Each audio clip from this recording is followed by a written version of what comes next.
चलिए शुरू करते हैं न्यूज पथ पर सफर। सबसे पहले आपको दिखाते हैं ऐसी तस्वीरें जिनका जिक्र सरे रहा है। ये तस्वीरें सुर्खियों में भी है और सोशल मीडिया पर भी है।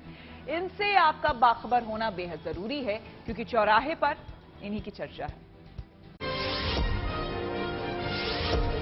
पिछले 2 महीने से जारी मणिपुर हिंसा को लेकर बिहार के मुंगेर में करीब 1500 छात्रों ने शांति रैली निकाली। इन छात्र छात्राओं ने शहर के अलग अलग चौक चौराहों पर नुक्कड़ नाटक के जरिए शांति और अमन चैन का पैगाम दिया। इस रैली में यहाँ के 3 अलग अलग स्कूलों के छात्र शामिल हुए। रैली की अगुवाई नेट्रोडम एकेडमी ने की। इसके अलावा रैली में न्यू एरा पब्लिक स्कूल और लिटिल एंजल्स स्कूल के विद्यार्थी भी हाथों में बैनर पोस्टर लिए नजर आए।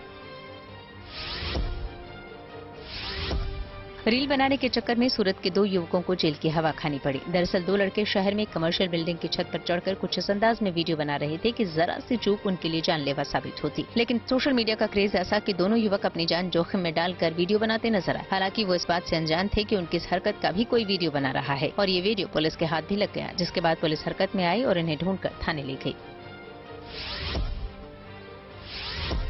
हरिद्वार में गंगा में डूबते कांवड़ियों के लिए जल पुलिस देवदूत बनी। दरअसल कांवड़ लेने दिल्ली से हरिद्वार पहुंचे 4 श्रद्धालु दीनदयाल पार्किंग नदी पर बने टापू पर फंस गए। स्थानीय लोगों ने जब इन्हें देखा तो इसकी सूचना जल पुलिस को दी। फिर जल पुलिस ने करीब आधे घंटे की मशक्कत के बाद इन्हें बाहर निकाल लिया। इनमें से 3 युवक दिल्ली के बवाना से थे और एक व्यक्ति उत्तर प्रदेश के गोरखपुर से बताया जा रहा है। तमिलनाडु के कुड्डालोर में कोबरा को एक शख्स का पानी पिलाते हुए वीडियो सुर्खियों में है। यह शख्स एक पर्यावरण कार्यकर्ता है जिसे सूचना मिली थी कि नटराजन नाम के एक शख्स के घर के बाहर कोबरा पड़ा हुआ है। उसने जांच की तो पाया कि कोबरा मरा नहीं है बल्कि बेहोश है। फिर उसने उसे प्लास्टिक की बोतल से पानी पिलाया और जब वो पूरी तरह से होश में आ गया तो फौरन उसे प्लास्टिक के डब्बे में बंद करके जंगल में छोड़ दिया। मध्य प्रदेश के देवास में बिल्ली चोरी होने की एक रिपोर्ट लिखाई गई। पुलिस ने जब इसकी जांच की तो पाया कि बिल्ली की खूबसूरती ही उसके लिए मुसीबत बन गई थी। हुआ यूं कि डिस्पोजल व्यापारी तनवीर शेख के घर के सामने से उनका पालतू बिल्ली का बच्चा कोई उठा ले गया। घर वालों ने दिन भर उसे ढूंढा, जब नहीं मिली तो पुलिस में रिपोर्ट लिखाई। पुलिस ने जाँच शुरू की तो मालूम पड़ा कि बिल्ली को 2 स्कूटी सवार सिर्फ इसलिए उठा ले गए कि उन्हें ये बिल्ली बहुत प्यारी लगी थी। जिंदगी का सफर सुहाना हो, इसके लिए सावधान रहना जरूरी है। रोजमर्रा की आपाधापी में कुछ देर बैठकर सोचना समझना भी जरूरी है कि आपके आसपास क्या हो रहा है और जो कुछ हो रहा है उससे हमारी जिंदगी, हमारा परिवार कैसे प्रभावित हो सकता है। इसलिए हॉर्न बजाकर बाखबर करने वाली खबर जरूरी होती है। और आज की ये खबर डायबिटीज से जुड़ी हुई है जो कि तेजी से अपनी चपेट में बच्चों को ले रहा है। अभी कुछ दिन पहले एक रिपोर्ट में दावा किया गया था कि भारत में डायबिटीज के मरीजों की तादाद 10 करोड़ से ज्यादा हो चुकी है। लेकिन अब एक नई रिपोर्ट बता रही है कि भारत में ये बीमारी तेजी से बच्चों को गिरफ्त में ले रही है। बच्चों को हो रही इस बीमारी के मामले में भारत दुनिया में सबसे आगे है। कहने की जरूरत नहीं है कि खतरा बड़ा है, चुनौती बड़ी है, इसलिए सावधानी वाला हॉर्न बजाना जरूरी है।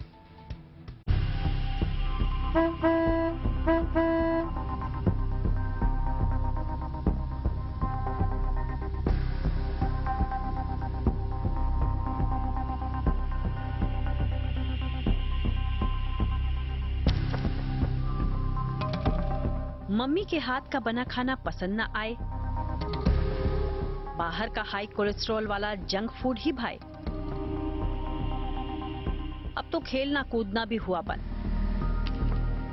दिन रात बस वीडियो गेम के संग। फिजिकल एक्टिविटी से किया किनारा और सेहत को किया कबाड़ा। लेकिन अंजाम देखिए, छोटी उम्र में ही ज्यादा वजन बढ़ गया और इस तरह बचपन में ही डायबिटीज का खतरा पहले से कहीं ज्यादा बढ़ गया।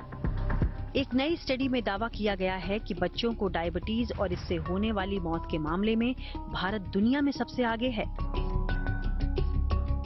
भारत में डायबिटीज तेजी से बढ़ी है और आंकड़ा 10 करोड़ पार कर गया है। ये आंकड़ा अपने आप में चिंताजनक है, लेकिन डायबिटीज की चपेट में बच्चों का आना ज्यादा बड़ी चुनौती है।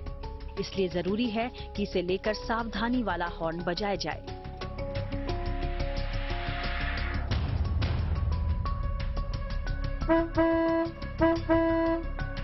पहले आपको बताते हैं कि अमेरिकन मेडिकल एसोसिएशन की जामा नेटवर्क जर्नल में छपी रिपोर्ट क्या बताती है। इसके अनुसार बच्चों में डायबिटीज के मामले में भारत दुनिया में सबसे आगे है और 2019 में डायबिटीज की वजह से सबसे ज्यादा बच्चों की मौत भी भारत में ही हुई है। स्टडी के अनुसार डायबिटीज के मामले सबसे ज्यादा 10 से 14 साल के बच्चों में तेजी से बढ़े हैं। डायबिटीज पूरी दुनिया के लिए चिंता का सबब है। 2019 में पूरी दुनिया में 2,27,000 बच्चे डायबिटीज की चपेट में पाए गए और करीब 5,000 बच्चों की मौत हुई। स्टडी बताती है कि पूरी दुनिया और खासकर भारत में बच्चे बड़ी तादाद में डायबिटीज के शिकार हो रहे हैं। इस तरह डायबिटीज न सिर्फ वर्तमान के लिए चुनौती है, बल्कि ये बीमारी भविष्य के लिए भी संकट बन सकती है। समझने वाली बात यह है कि अरसे तक बच्चे आमतौर पर टाइप 1 डायबिटीज से ही पीड़ित होते हैं।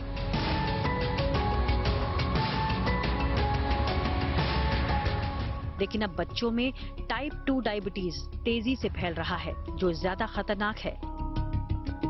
स्टडी के अनुसार बच्चों में टाइप 2 डायबिटीज की वजह मोटापा है। इसके अलावा खराब लाइफस्टाइल भी इसके लिए जिम्मेदार है। हालांकि डायबिटीज के शिकार ज्यादातर बच्चे को ये बीमारी अपने माता पिता से मिली है। यानी साफ है कि बच्चों को इस बीमारी से दूर रखने के लिए बड़ों को भी अपनी सेहत का खास ख्याल रखना होगा। अपने खान पान और लाइफस्टाइल को दुरुस्त करना होगा। आराम तलबी छोड़कर पसीना बहाना होगा, नहीं तो डायबिटीज को न्योता देकर उसे अगली पीढ़ी तक ले जाने के जिम्मेदार बड़े ही होंगे। लेकिन इसके साथ ही बच्चों की दिनचर्या पर भी फोकस करना जरूरी है।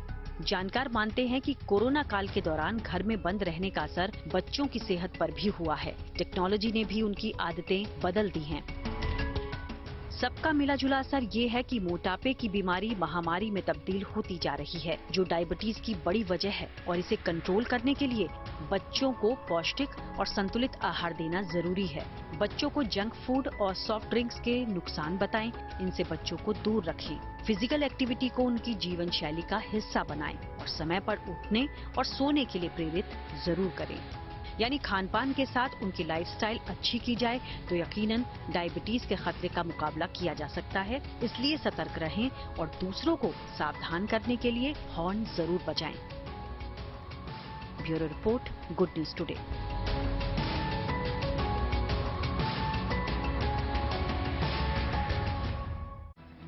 आमतौर पर माना जाता है कि डायबिटीज ज्यादा उम्र के लोगों को होती है, लेकिन जिस तेजी से ये बीमारी बच्चों को हो रही है, उससे चिंता बढ़ गई है। अब सवाल है कि ये बीमारी बच्चों को क्यों हो रही है और इसे कैसे जाए।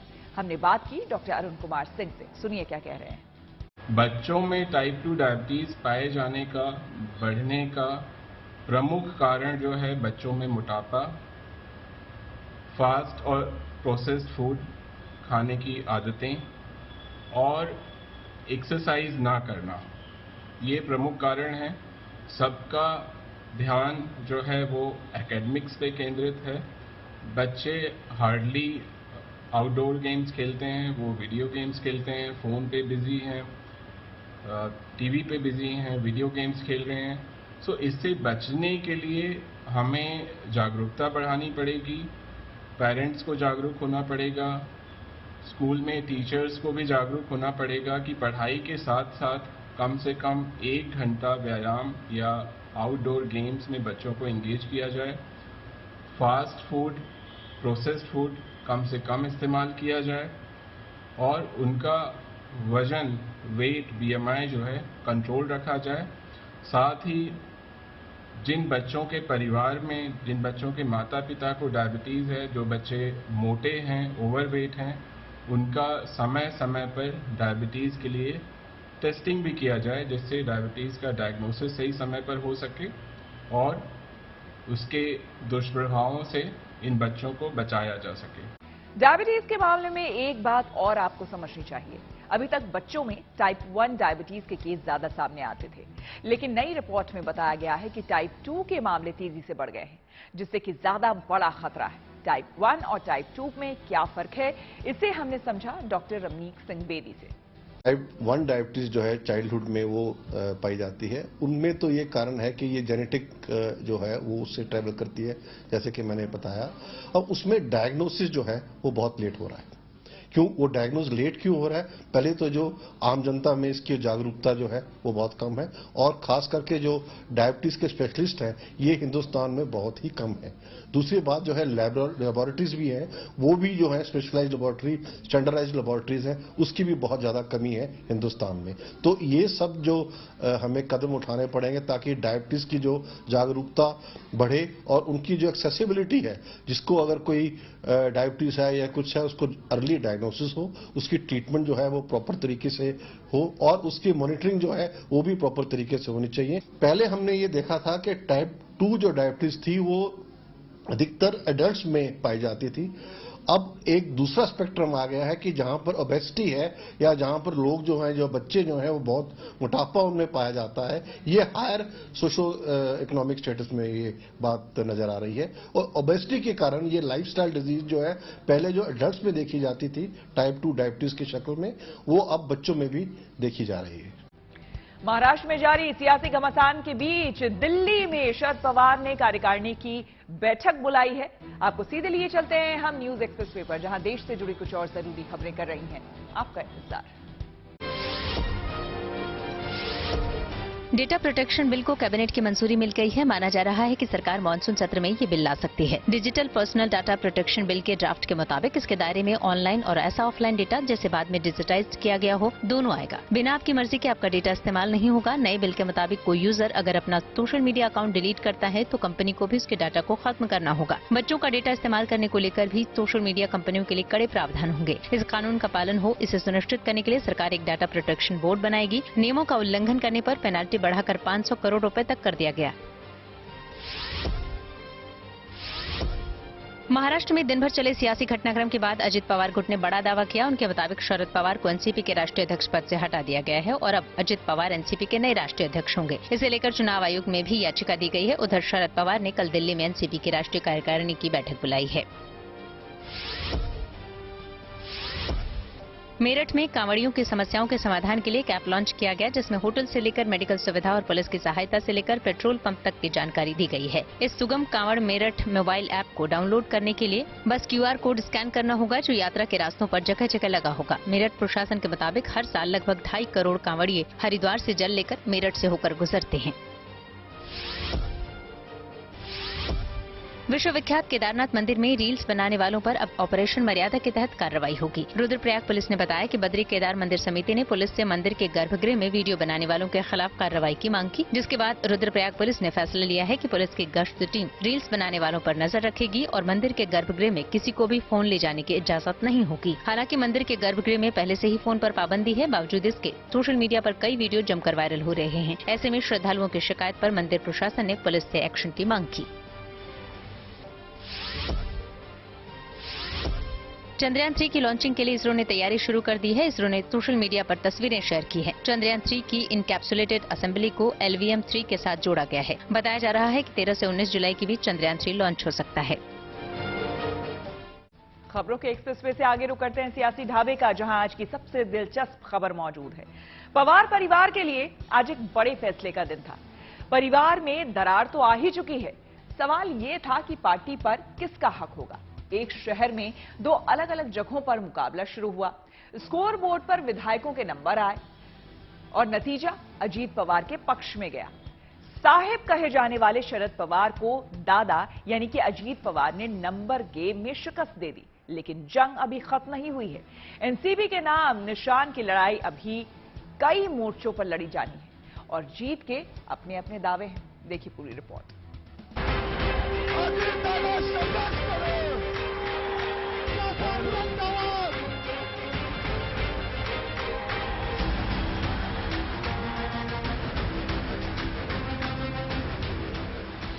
चाचा भतीजा में 36 का आंकड़ा है और कुल जमा 36 विधायकों का ही खेल है।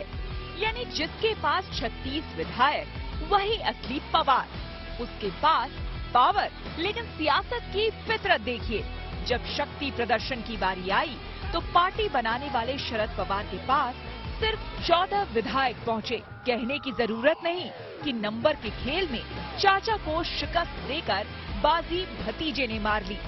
इस तरह भतीजे ने न सिर्फ अपना दम दिखाया बल्कि चाचा को जी भर के सुनाया।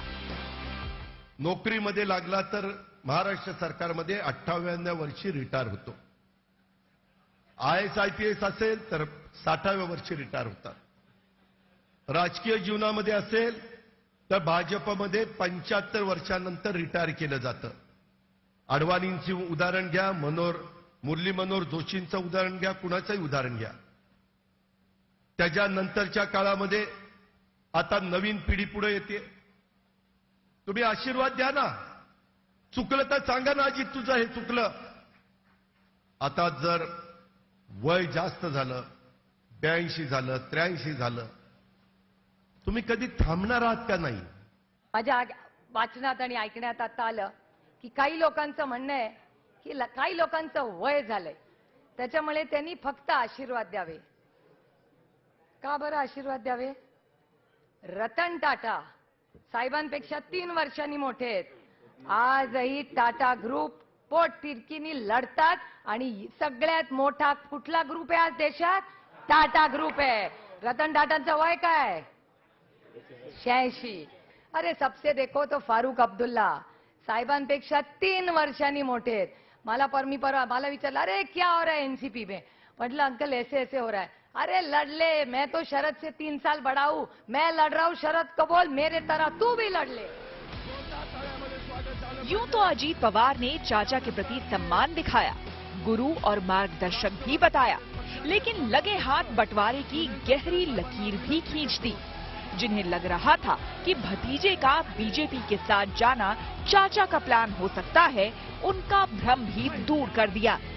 शरद पवार ने सोचा नहीं होगा कि उनके सियासत की बखिया किसी दिन उनका भतीजा ही सरेआम उधेड़ देगा और कुर्सी छोड़कर आशीर्वाद देने की सलाह देगा. अचानक बदल झाला आणि त्याच्यामध्ये सांगितलं की नाही आता पण शिवसेनेबरोबर जायचं.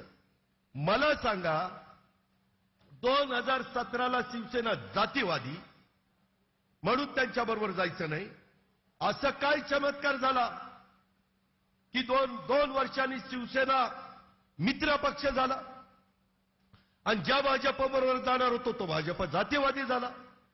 असं नाही चालत बाबा. बात निकली तो दूर तलक गई. एनसीपी की सियासी लड़ाई पारिवारिक झगड़े में तब्दील होती नजर आई. भाई ने मुख्यमंत्री बनकर महाराष्ट्र की सेवा करने का ख्वाहिश जताया तो चचेरी बहन ने चुनौती देते हुए त्योरी चढ़ाई. बहरहाल दम दिखाने के बावजूद अजीत पवार की जीत अधूरी रही, क्योंकि अजीत पवार के मंच पर भी सिर्फ 31 विधायक पहुंचे, यानी 2/3 से 5 कम. बाकी के विधायक कहां हैं, किसके साथ हैं, कोई नहीं जानता. समझ लीजिए कि पिक्चर अभी बाकी है, क्योंकि जो विधायक अजीत पवार के साथ नजर आए और समर्थन की गारंटी देने वाले हलफनामे पर दस्तखत किया, उनकी वफादारी भी संदेह से परे नहीं. तभी तो बैठक के बाद बस में बिठाकर उन्हें होटल रवाना कर दिया गया. उधर शरद पवार ने खुलकर कहा कि गलती की सजा के लिए अजीत पवार तैयार रहें, यानी जंग अभी होगी और जमकर होगी. माहिती की असलं नाणं चालणार नाही, त्यामुळे जे नाणं चालेल ते चालणारं नाणं घेतलं पाहिजे. अपनी तरफ से चाचा को हटाकर अजीत पवार एनसीपी के राष्ट्रीय अध्यक्ष तो हो गए, लेकिन सही मायनों में एनसीपी पर अधिकार का फैसला स्पीकर और चुनाव आयोग को करना है. नाम और निशान को लेकर चुनाव आयोग में लड़ाई तो लंबी चलेगी, लेकिन एनसीपी को मान्यता देने के मामले में स्पीकर के फैसले पर सभी की नजर होगी. अब आगे आगे देखिए एनसीपी की क्या सूरत होगी. Bureau report, good news today. News पथ पर आगे धन बाजार है, जहां शेयर बाजार से लेकर कारोबार तक की सभी जरूरी खबरें होती हैं और इसका सीधा रिश्ता आपकी आमदनी आपकी जेब से होता है. तो तेज रफ्तार खबरों के बीच ये जरूरी खबरें छूट ना जाए, इसलिए आपको सीधे लिए चलते हैं धन बाजार. शेयर बाजार में गिरावट देखने को मिली. सेंसेक्स 33 अंक लुढ़ककर 65,446 पर बंद हुआ तो निफ्टी में मामूली तेजी दिखी गई. निफ्टी 9 अंक चढ़कर 19,398 पर बंद हुआ. इस दौरान बैंकिंग, मेटल समेत कई सेक्टरों के शेयरों में गिरावट दर्ज की गई है. दिल्ली सर्राफा मार्केट में आज सोने के भाव में स्थिरता रही. सोना फिलहाल प्रति 10 ग्राम 59,280 रुपए पर है, जबकि सर्राफा बाजार में चांदी 200 रुपए महंगी हो गई, यानी कि बाजार में अब 1 किलो चांदी की कीमत 71,500 रुपए प्रति किलोग्राम हो गई. अब सिर्फ लोन लेने के लिए नहीं बल्कि बैंकों में नौकरी के लिए भी सिविल स्कोर बेहतर करना होगा। बैंक कर्मचारियों की नियुक्ति के लिए परीक्षाओं का आयोजन करने वाली संस्था IBPS के नोटिफिकेशन के मुताबिक जिन उम्मीदवारों का सिविल स्कोर 650 से कम होगा उन्हें सरकारी बैंक में नौकरी मिलने में दिक्कत आएगी। साथ ही क्रेडिट स्कोर मानक के अनुरूप नहीं होने पर ऑफर लेटर रद्द किया जा सकता है। Motor car company Maruti Suzuki ने अपनी पहली प्रीमियम कार MPV इन्विक्टो को भारत में लॉन्च कर दिया है। ये कंपनी की सबसे महंगी कार है। कार की शुरुआती कीमत 24,79,000 रुपए है, जो टॉप वेरिएंट में 28,42,000 रुपए तक जाती है। इस नई कार को कंपनी की ऑफिशियल वेबसाइट से या नेक्सा डीलरशिप पर 25,000 रुपए की टोकन मनी देकर बुक कर सकते हैं। ट्रायम्फ बाइक कंपनी ने भारत में अपनी नई बाइक स्पीड 400 और स्क्रैम्बलर 400X को लॉन्च कर दिया गया है। कंपनी की पहली मेड इन इंडिया बाइक की कीमत 2,33,000 रुपए है। हालांकि इस कीमत पर पहले 10,000 कस्टमर ही इस बाइक को खरीद पाएंगे। बाद में इसके दामों में इजाफा किया जाएगा। कंपनी ने अपनी ऑफिशियल वेबसाइट पर दोनों बाइकों की बुकिंग शुरू कर दी है।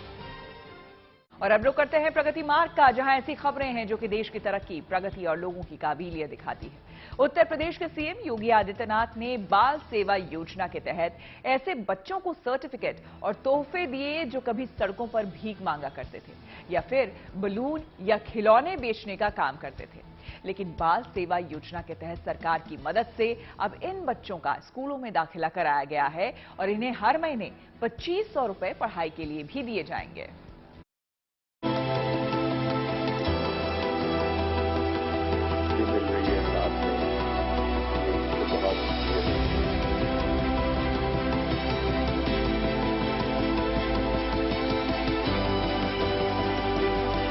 मेरा मुल्क मेरा देश मेरा ये वतन, शांति का उन्नति का प्यार का चमन। ये बच्चे अब स्वाभिमान से सिर उठाकर गीत गाते हैं। इन चेहरों पर अब मुस्कान है। पहले इनकी दुनिया इतनी खूबसूरत नहीं थी। ये मासूम बच्चे कभी उनमें शामिल थे जिन्हें आप रेड लाइट पर या मंदिरों के बाहर हाथ फैलाए देखते होंगे। बच्चों को आज जीने की नई राह मिली है, क्योंकि मुख्यमंत्री बाल सेवा योजना के तहत इनको न सिर्फ स्कूल में एडमिशन इनका कराया गया है, बल्कि आज तोहफे भी दिए हैं, और वो भी खुद मुख्यमंत्री योगी आदित्यनाथ जी ने। जी हाँ, इन बच्चों का जीवन संवारा है उत्तर प्रदेश सरकार की मुख्यमंत्री बाल सेवा योजना ने, जिसके तहत 18 साल से कम उम्र के बच्चों को भीख मांगने की जगह उन्हें पारिवारिक वातावरण में शामिल करने का लक्ष्य रखा गया है। ऐसे 102 बच्चों को मुख्यमंत्री योगी आदित्यनाथ ने शुभकामनाएं दी, जो बेहतर माहौल में बड़े हो रहे हैं और स्वाभिमान के साथ जी रहे हैं। 102 बच्चों को यहां पे पुनर्वास किया गया। उनके मन में एक उत्साह है, उनके मन में एक तमन्ना है, उनके मन में जीवन में कुछ कर गुजरने की एक जज्बा भी है, और उस जज्बे को प्लेटफॉर्म देने का कार्य यह प्रशासन का होना चाहिए। और प्रशासन ने अपनी उन जिम्मेदारियों का निर्वहन किया, कुछ स्वयंसेवी संस्थाओं को उनके साथ जोड़ दिया।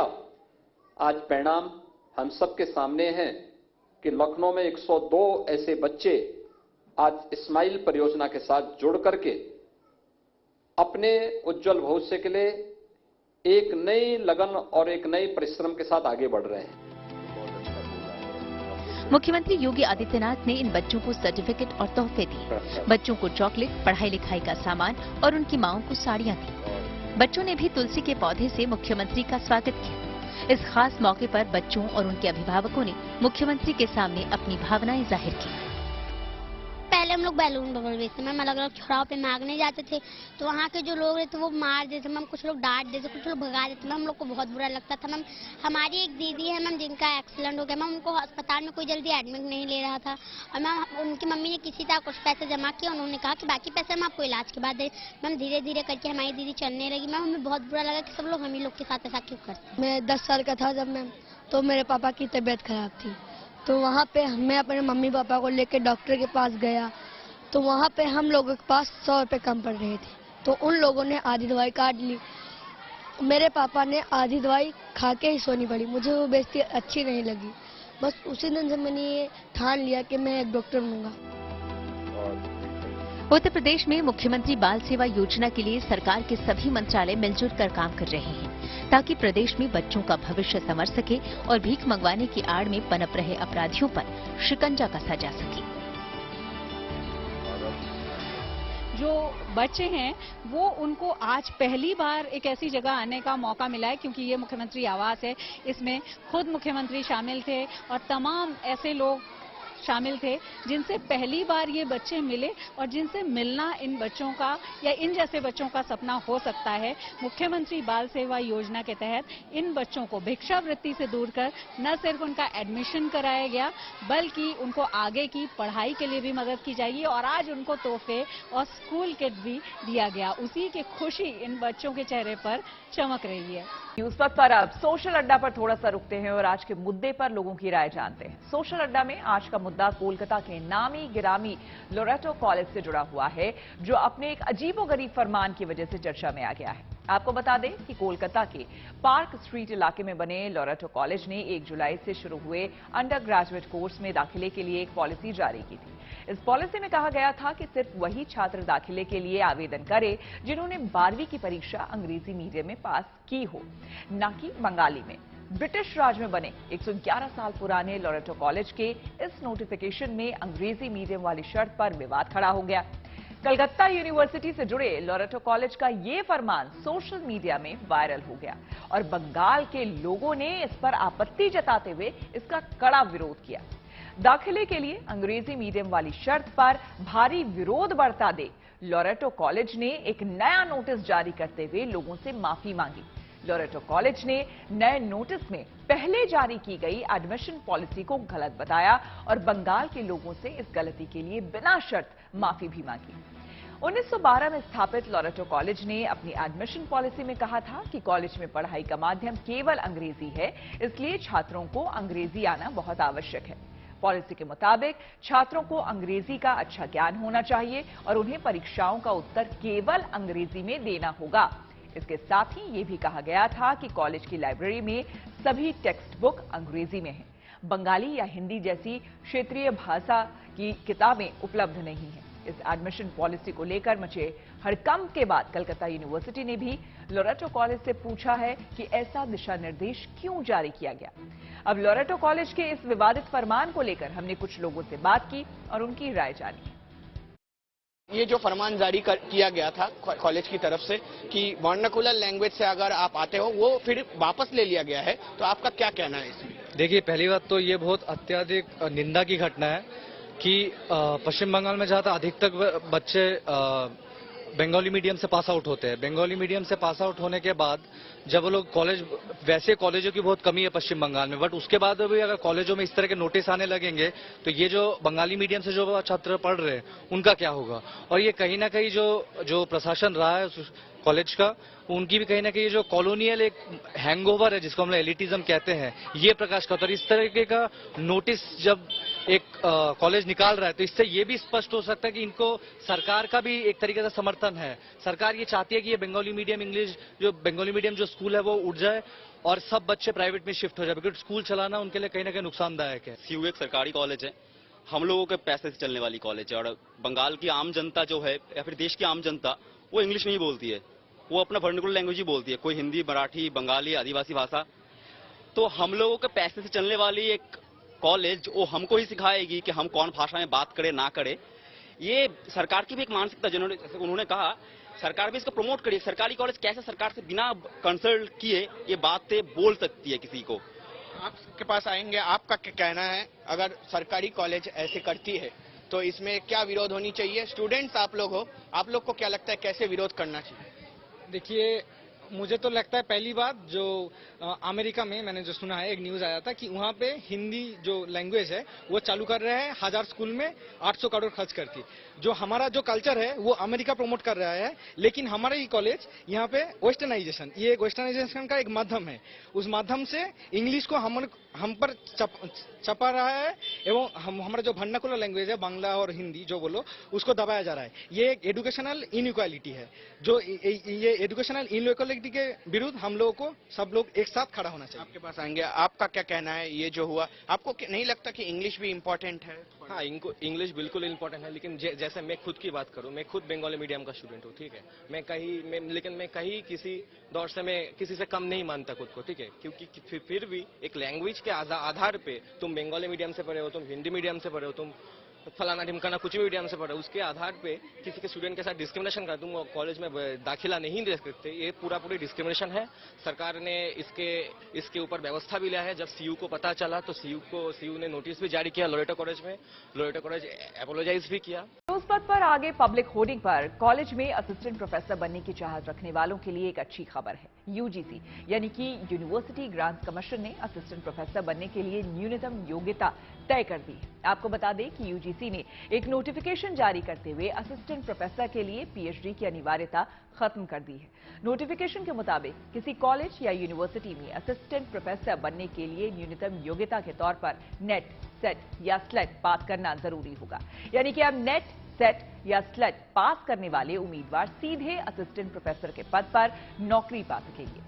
यूजीसी का ये नया नियम इसी साल 1 जुलाई से लागू हो गया है। इसके साथ ही यूजीसी ने असिस्टेंट प्रोफेसर के पदों पर नियुक्ति से जुड़े पिछले बदलावों को रद्द कर दिया है। यूजीसी रेगुलेशन 2018 के तहत यूनिवर्सिटी और कॉलेज में असिस्टेंट प्रोफेसर की नियुक्ति को लेकर नियम बदले गए थे।